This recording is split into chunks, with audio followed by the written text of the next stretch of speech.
Bon, tout ça a été très attendu par des centaines de milliers de personnes qui étaient extrêmement inquiets de manière légitime depuis que cette mesure avait été adoptée dans le projet de loi de finances, adoptée, pas votée. Évidemment, je veux d'abord rendre hommage à tous ceux qui se sont mobilisés pour, quelque part, inciter les représentants du peuple que nous sommes à réagir. Je voudrais aussi rendre hommage, même si j'accorde bien volontiers à Paul Midi l'intelligence d'avoir repris cette proposition de loi, mais à Adrien Clouet qui avait déposé la même proposition de loi précédemment du groupe France Insoumise. Bon, c'est évidemment nécessaire. Juste une petite remarque. Ce texte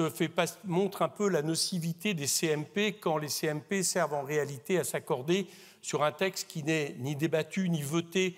à l'Assemblée nationale, parce que c'est exactement ce qui s'est passé. Et je pense que quelques minutes après qu'on ait voté une motion de rejet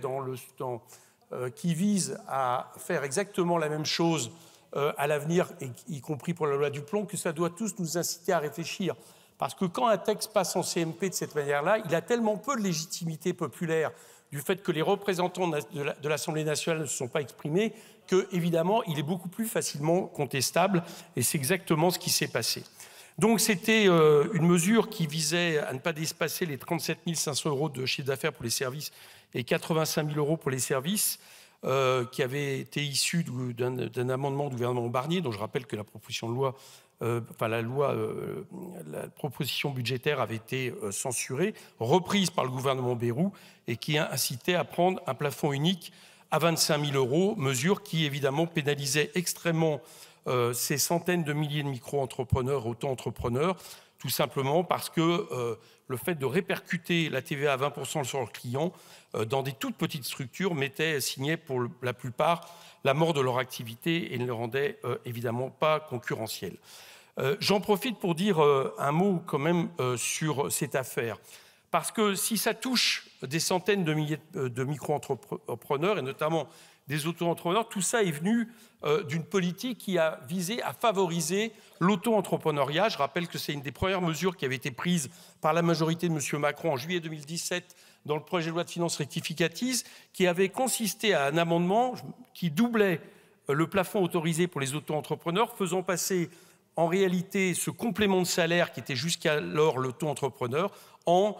un salaire pour un emploi principal, désormais régi par cette catégorie, qui sont la plupart du temps des travailleurs pauvres, qui réduisent certes artificiellement les chiffres du chômage, mais qui en réalité permettent des externalisations d'activités. Il y a beaucoup de grandes enseignes comme ça qui externalisent leur activité pour remplacer des salariés sans code de travail, ni convention collective, ni paiement pour la plupart de cotisations. Et après, évidemment, on s'alarme des trous de la sécurité sociale, puisqu'on a privé la sécurité sociale de rentrée de cotisations à hauteur de 700 000 personnes. C'est des travailleurs pauvres. Et je dois dire que de ce point de vue-là, j'en profite pour rappeler qu'en décembre 2024,